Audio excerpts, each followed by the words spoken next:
एक बार की बात है, महेश अपने मामा के घर गया हुआ था।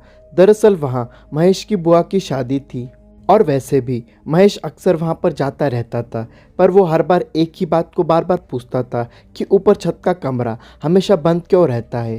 तो जवाब में उसे एक ही बात सुनने को मिलती कि वो स्टोर रूम है इसलिए बंद रहता है। घर में खुशी का माहौल था और अक्सर शादी में घर पर कई रिश्तेदार आ जाते हैं तो सोने की व्यवस्था थोड़ी अलग होती है। और उन दिनों गर्मी भी बहुत थी तो पहली रात महेश ने जैसे तैसे नीचे गुजार ली, पर उसका मन अभी भी उसी कमरे में लगा था कि अगर ऊपर का कमरा खुला होता तो अपने दोस्तों के साथ में ऊपर सो जाता। और दूसरे दिन मामा को घर से बाहर जाना पड़ा तो महेश ने चुपचाप मामी से चाबी यह कहकर ले ली कि मामा ने कहा है कि वहाँ कुछ सामान है जो निकालना है।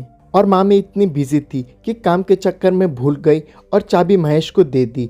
और महेश चाबी लेकर खुश तो बहुत था पर यह नहीं जानता था कि वह क्या करने जा रहा है। और गलती उसकी भी नहीं थी क्योंकि बच्चे अक्सर ऐसा ही करते हैं। और महेश ने जल्दी जाकर ऊपर कमरे का दरवाज़ा खोला और अंदर कुछ भी नहीं था, बस एक पुराना सा बेड पड़ा हुआ था और पूरा कमरा बाहर के मुताबिक हल्का ठंडा था, जबकि बाहर तेज धूप थी। और महेश अपने दोस्तों के साथ पूरा दिन उसी कमरे में रहा और कई बार तो उसके दोस्तों ने बताया कि खिड़की बार बार अपने आप बंद हो रही है। तो महेश ने कहा कि हवा से ऐसा हो रहा होगा। और धीरे धीरे रात भी हो गई और महेश नीचे चला गया यह चेक करने के लिए कि मामा को पता तो नहीं चल गया, लेकिन मामा तो रिश्तेदारों की सेवा में लगे हुए थे। जिसके बाद मैं चुपचाप ऊपर के कमरे में जाकर लेट गया और अब तक मेरे दोस्तों को भी नींद आ गई थी, लेकिन तभी अचानक मुझे ऐसा लगा जैसे किसी ने मेरी चादर खींची हो। और मैंने नींद में ही चादर ऊपर खींच ली क्योंकि मुझे लगा कि मेरे दोस्त मेरे साथ मजाक कर रहे हैं।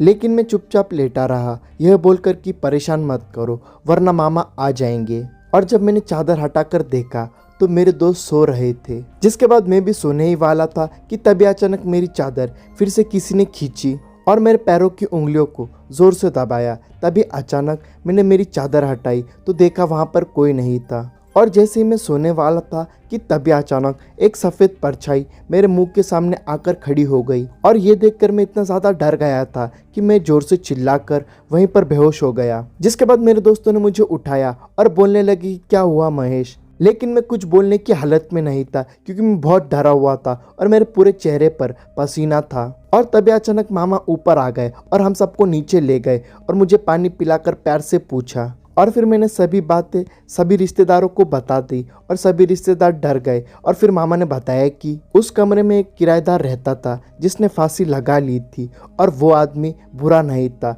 बस चुपचाप रहता था, इसलिए शायद आज तक उसने किसी को नुकसान नहीं पहुंचाया।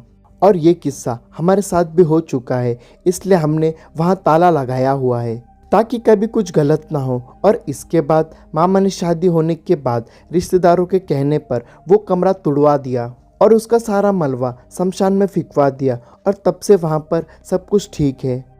यहाँ तक वीडियो देख रहे हो तो वीडियो को लाइक और चैनल को सब्सक्राइब करना और स्क्रीन पर दिख रहे वीडियोस को ज़रूर देखना।